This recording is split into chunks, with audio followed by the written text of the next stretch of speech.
Pabor naman ang mayorya ng mga Pilipino sa ginagawang investigasyon ng House Quad Committee sa extrajudicial killings, illegal na droga at pogo batay sa Pulse Asia Survey na kinumisyon ng Strat-based group.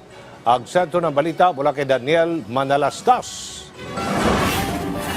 Lumabas sa isang survey ng Pulse Asia na kinumisyon ng Strat-based group na mayorya ng mga Pinoy ang pabor sa ginagawang investigasyon ng House Quad Committee.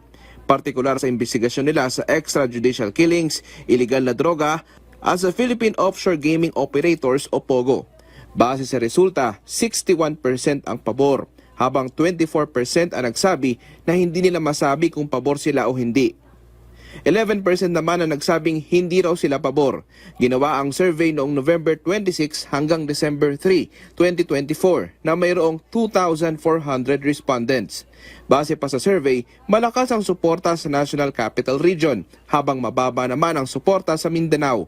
Ayon sa Secretary General ng Kamara, pagpapakita ito na interesado talaga ang publiko na babantayan kung ano ang nangyayari sa pagdinig ng Quadcom. When I talk with my relatives in the US, sabi nila even some Filipino-Americans are interested in watching the Quadcom proceedings. So I wouldn't be surprised kung ganun yung interest nila, no? 61%, that's quite high. Pero aminado ang SecGen, posible pa ring magbago ang sinasabi ng survey. It could change or maybe baka dumami na or kumonte. We don't know, no? But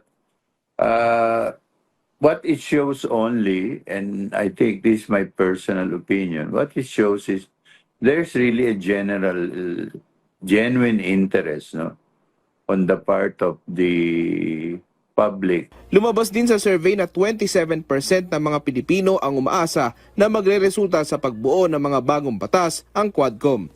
Daniel Manalastas para sa Pambansang TV sa Bagong Pilipinas.